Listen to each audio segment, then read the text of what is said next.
Hello, dear students. You are most welcome to your own educational channel English with Narendra Sir. Dear students, today we will study chapter number 4 from our English textbook Beehive. The title of the chapter is A Truly Beautiful Mind. So, let's start the chapter. आइए chapter की शुरुआत करते हैं। जैसा कि हमने अभी पढ़ा, चैप्टर का टाइटल है a truly beautiful mind. Before you read, यानी कि पढ़ने से पहले अपने पास कोई जानकारी जो हो वो जानकारी प्राप्त करेंगे। Who do you think of when you here the word genius? जब आप जीनियस वर्ड सुनते हो तो आपके दिमाग में कौन आता है या आप किसके बारे में सोचते हो? Who is genius, who is a genius? एक जीनियस कौन होता है? जीनियस का मतलब प्रतिभावान। तो आप किसके बारे में सोचते हो कि जीनियस कौन होता है? What qualities do you think a genius has? और आपका क्या मानना है या आप क्या सोच रखते हैं कि एक जीनियस के पास कौन कौन से गुण होते हैं, एक जीनियस कौन कौन सी क्वालिटीज़ रखता है? We shall now read about a young German civil servant. अब हम एक जर्मन सिविल सर्वेंट के बारे में पढ़ेंगे। Who took the world by storm about 100 years ago. जिसने लगभग 100 साल पहले विश्व में तहलका मचा दिया था, तूफान ला दिया था। इन द समर ऑफ 1905, यानी कि 1905 की गर्मियों में, the 26 years old published in quick succession 4 ground breaking papers. 1905 की ग्रीष्म ऋतु में 26 वर्षीय जो ओल्ड पब्लिश्ड 26 वर्षीय ये जो जीनियस था, इसने एक के बाद एक पब्लिश किए। क्विक सक्सेशन का मतलब होता है एक के बाद एक 4 ग्राउंड ब्रेकिंग पेपर्स, 4 बहुत ही महत्वपूर्ण उसने लेख प्रकाशित किए। और वो किसके बारे में थे? अबाउट लाइट, प्रकाश के बारे में। द मोशन ऑफ पार्टिकल्स, यानी कि कणों की गति के बारे में। The electrodynamic of moving bodies, यानी कि गति में पिंडों की विद्युत गति के बारे में। एंड एनर्जी, यानी कि ऊर्जा के बारे में। यानी इस महान साइंटिस्ट ने, इस महान जीनियस ने एक के बाद एक 4 लेख पब्लिश किए। पहला था लाइट के बारे में, यानी प्रकाश के बारे में। दूसरा था द मोशन ऑफ पार्टिकल्स, यानी कि कणों की गति के बारे में। तीसरा था the electrodynamic of moving bodies, यानी जो गति में पिंड थे, यानी ग्रह नक्षत्र वगैरह जो थे, मूविंग बॉडी इनको कहते हैं, उनकी इलेक्ट्रोडायनेमिक यानी कि उनकी विद्युत की गति के बारे में। एंड एनर्जी, ऊर्जा के बारे में। His work took up only a few pages in scientific journals. उसके लेखों से विज्ञान की पत्रिकाओं के केवल कुछ ही पृष्ठ भरे, यानी कि कुछ पन्नों में उसने ये अपने लेख छापे। But changed forever our understanding of space. लेकिन इन कुछ लेखों ने, इन कुछ पत्रिकाओं में छपे हुए पृष्ठों ने अंतरिक्ष के बारे में एवं समस्त ब्रह्मांड के बारे में हमारी समझ को हमेशा हमेशा के लिए, फॉर एवर यानी हमेशा के लिए, चेंज कर दिया, परिवर्तित कर दिया। Time and the entire Cosmos, यानी कि समय और समस्त ब्रह्मांड, एंटायर यानी समस्त, कॉस्मोस यानी ब्रह्मांड। And transformed the name Einstein into A synonym for genius. और आइंस्टीन के नाम को पर्यायवाची बना दिया, किसका? जीनियस का, यानी प्रतिभा का या प्रतिभावान का पर्यायवाची बना दिया। 50 years आफ्टर हिज डेथ, उनकी मृत्यु के 50 साल बाद, यानी अल्बर्ट आइंस्टीन की मृत्यु के 50 साल बाद, Albert Einstein genius still reigns. Albert Einstein की जो प्रतिभा है वो अभी भी प्रभावशाली है, यानी उनकी जो प्रतिभा है वो अभी भी हमें प्रेरणा दे रही है। तो आइए, ये चैप्टर के बारे में हमारे पास कुछ जानकारी थी। अब हम चैप्टर को पढ़ते हैं। Albert Einstein was born on 14 March 1879 in the German city of Ulm। Albert Einstein का जन्म 14 मार्च 1879 को जर्मन का एक शहर है उल्म, उसमें हुआ था। Without any indication that he was destined for greatness, बिना किसी इंडिकेशन के यानी किसी संकेत के कि उसका जन्म महान बनने के लिए हुआ है, यानी उनके भाग्य में महान बनना लिखा है, ऐसा मतलब कहीं पे भी कोई संकेत नहीं मिला था। ऑन द कॉन्ट्रेरी का मतलब होता है इसके विपरीत।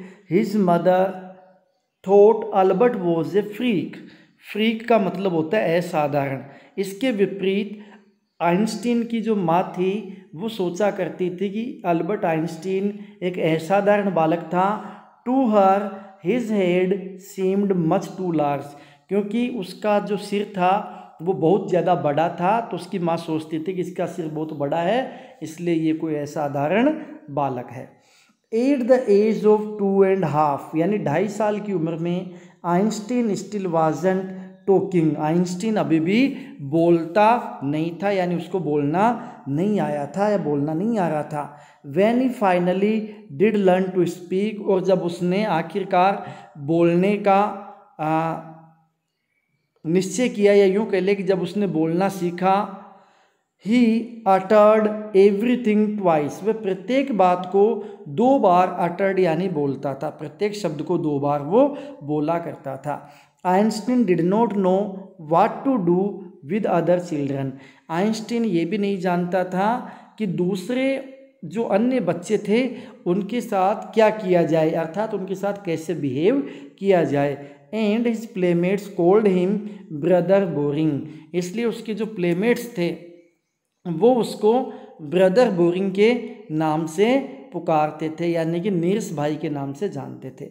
So the youngster played by himself, इसलिए जो यंगस्टर थे यानी कि द यंगस्टर यानी कि ये जो युवा व्यक्ति था, प्लेड बाय हिमसेल्फ यानी स्वयं अकेला ही खेला करता था। मच ऑफ द टाइम यानी अपना अधिकांश समय वो अकेला ही खेला करता था और कोई उसके साथ नहीं खेलता था।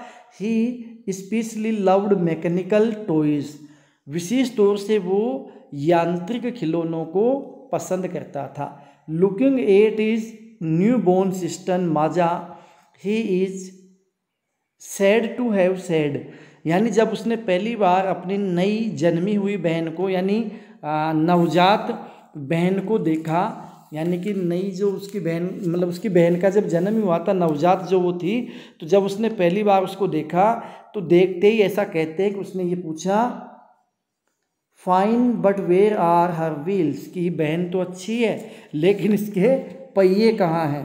कहने का मतलब अपने नवजात बहन को देखकर उसको तो केवल खिलौनों से प्रेम था, तो उसने भी इसको एक खिलौना ही समझा और उसने क्या पूछा, अच्छा ये तो अच्छी है लेकिन इसके पहिए कहाँ हैं। A headmaster once told his father that what Einstein chose as a profession wouldn't matter, एक बार एक हेडमास्टर ने आइंस्टीन के पिताजी से कहा कि आइंस्टीन क्या प्रोफेशन चुनेगा इससे कोई फर्क नहीं पड़ने वाला। Because he will never make a success at anything, क्योंकि वो अपने जीवन में कभी भी क्या नहीं होगा, सफल नहीं हो पाएगा किसी भी काम में। Einstein began learning to play the violin at the age of 6 साल की उम्र में आइंस्टीन ने वोयलिन बजाना शुरू कर दिया। Because his mother wanted him to, अब क्यों बजाना शुरू किया, क्योंकि उसकी मदर ऐसा चाहती थी, उसकी माँ ऐसा चाहती थी कि वो वायलिन बजाए। He later became a gifted amateur violinist, later यानी बाद में, बिकेम यानी बन गया, गिफ्टेड, गिफ्टेड यानी प्रतिभाशाली, एमेचर का मतलब था शौकिया, एक तो था प्रोफेशनल यानी कि जो जिसका काम होता है बजाना, और एक होता है केवल शौकिया तौर पे बजाना, अपने खुद के आनंद के लिए बजाना। तो वो अपने आनंद के लिए बजाता था लेकिन बहुत अच्छा बजाना वो सीख गया। Maintaining this skill through out his life, और अपने जीवन पर्यंत इस कौशल को उसने बनाए रखा। But Albert Einstein was not a bad pupil, लेकिन अल्बर्ट आइंस्टीन एक बुरा शिष्य नहीं था, पीपल यानी शिष्य। He went to high school in Munich, वह म्यूनिक में हाई स्कूल में पढ़ने के लिए गया। Where Einstein's family had moved when he was 15 months old, जब वो 15 महीने की उम्र का था तो आइंस्टीन की फैमिली कहाँ चली गई थी, म्यूनिक चली गई थी, और वहीं म्यूनिक में आइंस्टीन ने एडमिशन ले लिया, किसमें, हाई स्कूल में। And scored good marks in almost every subject, और लगभग प्रत्येक सब्जेक्ट में अच्छे अंक उसने प्राप्त किए। Einstein hated the schools regimentation, regimentation का मतलब होता है कठोर अनुशासन। आइंस्टीन जो था वो, आइंस्टीन जो थे मतलब, तो वो अपने स्कूल के जो कठोर अनुशासन था उससे क्या करते थे, नफरत करते थे। And often clashed with his teachers, clash का मतलब होता है झगड़ा कर लेना, और ऑफन यानी प्राय अपने टीचर से वो झगड़ा कर लिया करते थे। एट द एज ऑफ 15 साल की उम्र में Einstein felt so stifled there that he left the school for good. Stifled का मतलब होता है दम घुटना या सांस घुटना। तो 15 साल की उम्र में आइंस्टीन ने ऐसा महसूस किया कि जैसे उस स्कूल में उनका दम घुटता हो, उनको घुटन महसूस होती हो, इसलिए उन्होंने उस स्कूल को हमेशा हमेशा के लिए छोड़ दिया। फॉर गुड का मतलब होता है हमेशा के लिए, फॉर गुड का मतलब क्या होता है, हमेशा के लिए। तो आइंस्टीन ने उस स्कूल को हमेशा के लिए छोड़ दिया। द प्रीवियस ईयर यानी कि पिछले साल या गत वर्ष, Albert's parents had moved to Milan, Albert's के पेरेंट्स जो थे वो मिलान शहर में शिफ्ट हो गए। And left their son with relatives, और अपने बेटे को अपने रिश्तेदारों के पास छोड़ दिया।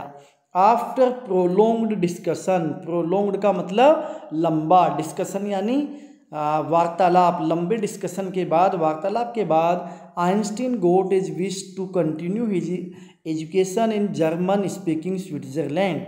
आइंस्टीन ने गोट इज विश अपनी इच्छा प्रकट की, क्या इच्छा प्रकट की, इच्छा पूरी हुई। गोट हिज विश यानी आइंस्टीन की इच्छा पूरी हुई, टू कंटिन्यू हिज एजुकेशन, अपनी शिक्षा पूरी करने की, इन जर्मन स्पीकिंग स्विट्जरलैंड, जर्मन जहाँ बोली जाती है स्विट्जरलैंड में, तो जर्मन भाषी स्विट्जरलैंड में अपनी शिक्षा पूरी करने की उसकी इच्छा पूरी हुई। In a city which was more liberal than Munich, और ये जो शहर था, जर्मन जो शहर था, ये म्यूनिक की बजाय ज़्यादा लिबरल था, यानी कि ज़्यादा उदार था। यहाँ आइंस्टीन जैसी भावनाएं रखने वाले लोगों की क्या होती थी, कद्र होती थी। Einstein was highly gifted in mathematics and interested in physics.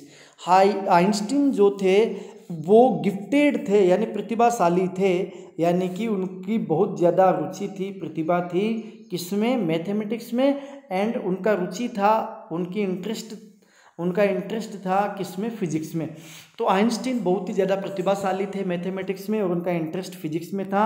And after finishing school finish करने के बाद he decided to study at university in Zurich में यूनिवर्सिटी में उन्होंने पढ़ने का निश्चय किया। But science wasn't the only thing that appealed to the dashing young man, लेकिन साइंस ही एकमात्र सब्जेक्ट नहीं था जो कि इस डेसिंग का मतलब जोशीला, जो जोशीला युवा व्यक्ति था, इसको आकर्षित करता था। कहने का तात्पर्य यह है कि एकमात्र साइंस ही ऐसा विषय नहीं था जो इस जोशीले व्यक्ति को आकर्षित करता था। विद द वालरस मस्टास का मतलब क्या होता है, मूंछ। तो वालरस का मतलब क्या होता है, आप देख सकते हो यहाँ एक नीचे एक इमेज है, इस इमेज में आप देखेंगे तो ये इसकी मूछें आप देखिए, नीचे झुकी हुई जो मूछें हैं इन्हीं को वालरस मस्टास कहते हैं। और वालरस होता है एक दरियाई घोड़ा होता है जिसके आगे के जो 2 दांत होते हैं वो नीचे झुके हुए होते हैं और वो मूछ के जैसे प्रतीत होते हैं। तो ये इसकी जो यहाँ आप देखेंगे ये जो मूछें हैं इन मूछों के बारे में कहा गया है। तो कहने का तात्पर्य ये है कि ये जो युवा व्यक्ति थे अल्बर्ट आइंस्टीन, इनको साइंस ही ऐसा सब्जेक्ट नहीं था जो कि इनको आकर्षित करता था, यानी ऐसी वस्तु नहीं थी जो इनको आकर्षित करती थी। और क्या था जो इनको आकर्षित करता था, देखते हैं कि आगे कहीं ना कहीं दिया गया होगा, ये रहा आगे दिया हुआ है इसमें। He also felt A special interest in A fellow student, यानी कि वह साइंस में ही उनका इंटरेस्ट नहीं था बल्कि उनका इंटरेस्ट किस में था, उनके साथ एक स्टूडेंट पढ़ती थी उसमें भी उनका इंटरेस्ट था, जिस स्टूडेंट का नाम था मिलेवा मैरिक। क्या नाम था स्टूडेंट का, मिलेवा मैरिक। मिलेवा मैरिक नाम की एक अपनी सहपाठिन थी, उसमें उनका इंटरेस्ट था। Whom he found to be a clever creature, जिसको कि वो एक क्लेवर यानी कि चतुर प्राणी के रूप में देखते थे। This young Serb had come to Switzerland because the university in Zurich was one of the few in Europe where women could get degrees. This young Serb, ये युवा सर्ब यानी सर्बियन युवती थी, हैड कम टू स्विट्जरलैंड, ये Switzerland आई थी because क्योंकि university in Zurich was one of the few in Europe, जो ज्यूरिक यूनिवर्सिटी थी वो यूरोप की उन कुछ यूनिवर्सिटीज में से एक थी जहाँ पर वुमन कुड गेट डिग्रीज, जहाँ पे महिलाओं को डिग्री मिलती थी। कहने का मतलब यह है एकमात्र कुछ यूनिवर्सिटीज़ थी जहाँ पे महिलाओं को पढ़ना अलाउ था, जहाँ पे महिलाओं को डिग्री अलाउ थी, उनमें से एक थी, इसलिए यहाँ पढ़ने के लिए आई थी। तो ये कहाँ की रहने वाली थी, ये सर्बिया की रहने वाली थी। और ये सर्बिया कहाँ पे, यूगोस्लाविया में। तो ये जो सर्ब युवती है ये स्विट्जरलैंड क्यों आई थी, क्योंकि ज्यूरिक का विश्वविद्यालय जो था, जो यूनिवर्सिटी जो थी, वह यूरोप के उन गिने चुने विश्वविद्यालयों में से था जहाँ महिलाएं डिग्री प्राप्त कर सकती थी। Einstein saw in her an ally against the philistines, Einstein ने उस लड़की में एक सहयोगी देखा। अलाई का मतलब होता है सहयोगी या मित्र, अलाई का मतलब सहयोगी या मित्र, अपना एक मित्र देखा। अगेंस्ट, किसके अगेंस्ट, अगेंस्ट यानी विरुद्ध, द फिलिस्टाइंस, फिलिस्टाइंस का मतलब होता है वो व्यक्ति जो कि साहित्य, कला और संगीत को पसंद नहीं करते हैं, अर्थात संस्कृति से विमुख जो व्यक्ति होते हैं वो फिलिस्टाइंस कहलाते हैं। तो उन फिलिस्टाइंस लोगों के विरुद्ध, यानी इस लड़के की फीलिंग्स भी आइंस्टीन से मिलती जुलती थी। तो those people in his family and at the university with whom he was constantly at odds, ऐसे लोग जो चाहे उसके परिवार में हो और चाहे वो यूनिवर्सिटी में हो, जो कि जिनके साथ इसका कॉन्स्टेंटली यानी लगातार क्या होता रहता था, विरोध होता रहता था, टकराव होता रहता था। कहने का मतलब संस्कृति विमुख जो लोग थे, कुछ इसके परिवार में भी थे ऐसे और कुछ इसके यूनिवर्सिटी में भी थे जिनसे इसका लगातार टकराव होता रहता था। तो इस लड़की की सोच भी लगभग इससे मिलती जुलती थी। The couple fail in love, ये जो कपल था, ये जो जोड़ा था, आपस में एक दूसरे को प्यार करने लग गया। Letters survive in which they put their affection into words, letter survive यानी ऐसे लेटर यानी पत्र, सर्वाइव यानी मौजूद हैं, इन विच जिनके अंदर they put their affection into words, उन्होंने अपने प्यार को शब्दों में व्यक्त किया है, अर्थात उन्होंने प्रेम भरे लव लेटर लिखे थे, वो अभी भी मौजूद है। मिक्सिंग साइंस विद टेंडरनेस, और इसमें बड़े ही मृदु भावनाओं के साथ विज्ञान को मिलावट कर दिया है। कहने का मतलब दोनों विज्ञान के विद्यार्थी हैं तो आपस में एक दूसरे की भावनाओं को लेटर्स के माध्यम से अभिव्यक्त किया है। रोट आइंस्टीन लिखते हैं, how happy and proud I shall be when we both have brought our work on relativity to a victorious conclusion.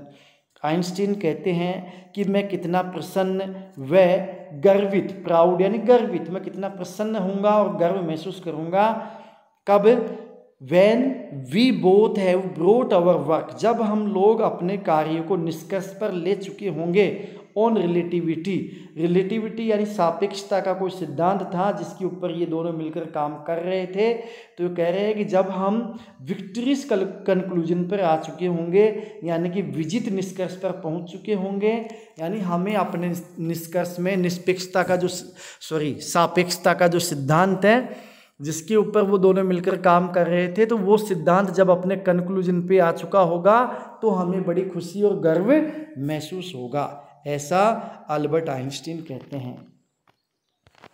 In 19,000 at the age of 21 Albert Einstein was a university graduate.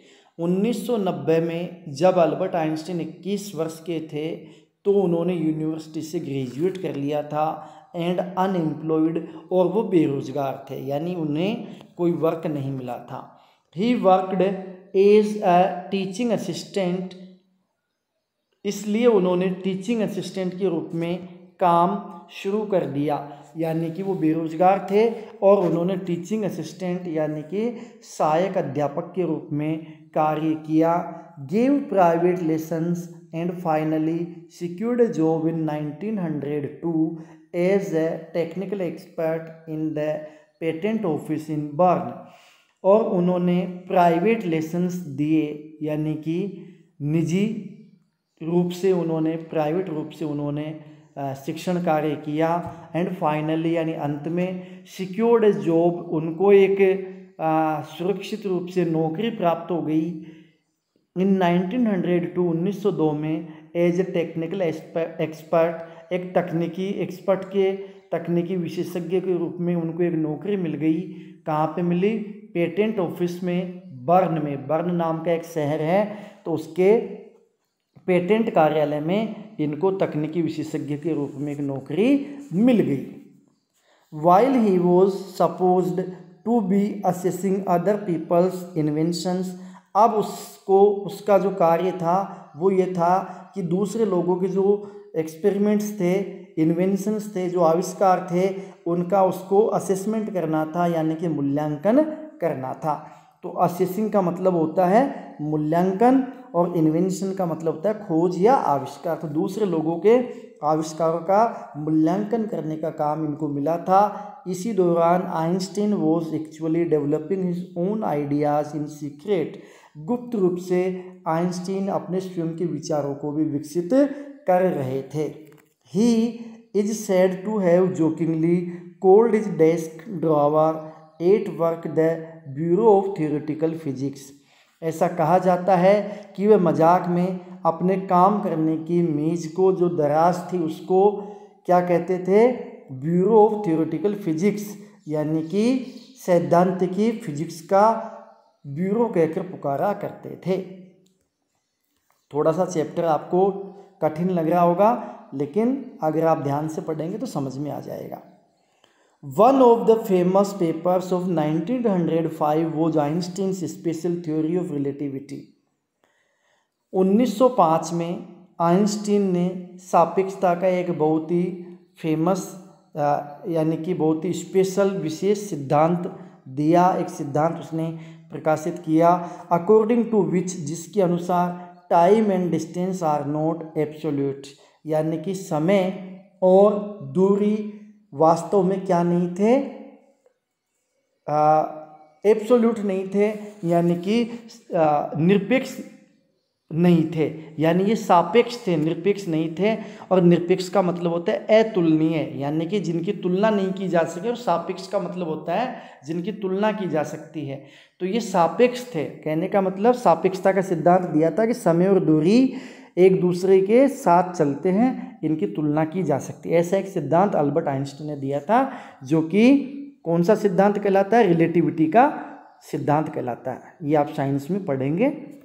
Indeed means वास्तव में, two perfectly accurate clocks will not continue to show the same time if they come together again after a journey if one of them has been moving very fast relative to the other। लंबा sentence है, वापस देखिए। Indeed means वास्तव में, two perfectly accurate clocks, दो पूर्णतः सटीक घड़ियां, यानी दो घड़ियों को हम एक जैसा टाइम मिला लें। Will not continue to show the same time, वह सेम टाइम नहीं दिखा पाएंगी। If they come together again, यदि उनको वापस साथ में लाया जाए। आफ्टर ए जर्नी, एक यात्रा के बाद। If one of them has been moving very fast, यदि उनमें से एक दूसरी की अपेक्षा तेज गति से आगे चल रही हो। रिलेटिव टू द अदर, दूसरी घड़ी की तुलना में उसकी अपेक्षा यदि तेज गति से चल रही है तो दोनों समान समय नहीं बता पाएगी, यानी एक जल्दी यात्रा करके आएगी और एक धीरे धीरे लौट के आएगी, तो उनके समय में परिवर्तन आ जाएगा।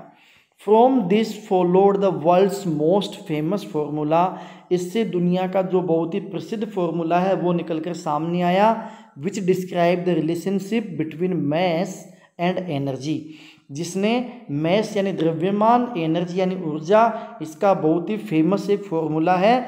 ये फॉर्मूला निकलकर सामने आया और ये फॉर्मूला क्या है? ई मीन्स एनर्जी बराबर mc²। यहाँ m का मतलब है मैस यानी द्रव्यमान और c का मतलब है शून्य में प्रकाश की गति। और शून्य में प्रकाश की गति क्या है, यहाँ हम देख लेते हैं कि इन दिस मैकेनिकल इक्वेशन, ये जो समीकरण है, सॉरी मैकेनिकल नहीं है, इन दिस मैथमेटिकल इक्वेशन, ये जो गणितीय समीकरण है, इसमें E स्टैंड्स फॉर एनर्जी। यहाँ पे E एनर्जी के लिए है, M फॉर मैस, M द्रव्यमान के लिए, and C for the speed of the light, और C है प्रकाश की गति के लिए। लाइट इन वैक्यूम, वैक्यूम यानी निर्वात, यानी निर्वात में प्रकाश की जो गति है उसको C प्रदर्शित करता है। और निर्वात में प्रकाश की गति कितनी होती है? अबाउट 3 लाख किलोमीटर पर सेकेंड। इसको आप नोट कर लीजिएगा कि निर्वात में, वैक्यूम में स्पीड की जो लाइट की जो स्पीड होती है, प्रकाश की जो गति होती है, वो 3 लाख किलोमीटर प्रति सेकंड होती है। एक साइंस का क्वेश्चन है, इसको भी आप नोट कर लीजिएगा। आगे इसमें एक छोटी सी बात दी गई, इसको हम देख लेते हैं। When you sit with a nice girl for 2 hours, जब आप किसी सुंदर लड़की के साथ, एक अच्छी लड़की के साथ 2 घंटे बैठते हैं, it seems like 2 minutes, तो ये ऐसा प्रतीत होता है कि जैसे अभी 2 मिनट हुए हैं। When you sit on a hot stove for 2 minutes, लेकिन जब आप किसी गर्म चूल्हे पर 2 मिनट के लिए भी बैठ जाते हो, it seems like 2 hours, तो ऐसा प्रतीत होता है कि जैसे 2 घंटे हो गए हों। दैट्स रिलेटिविटी, यही रिलेटिविटी का सिद्धांत है। अल्बर्ट आइंस्टीन, ये बात किसने कही? अल्बर्ट आइंस्टीन ने कही। तो ये इस प्रकार से अल्बर्ट आइंस्टीन ने एक सिद्धांत दिया है, जो सिद्धांत है E बराबर mc² का। तो आधा जो चैप्टर है अपना वो यहाँ पे हो जाता है। बाकी का जो आधा चैप्टर है उसको हम अगला जो अपना वीडियो रहेगा, जो अगला वीडियो हम बनाएंगे उसमें हम कंटिन्यू करेंगे। तो आप इस चैप्टर को अच्छे से पढ़िए। मिलते हैं नेक्स्ट वीडियो में इसी चैप्टर को कंटिन्यू करते हुए। Till then take care, bye bye.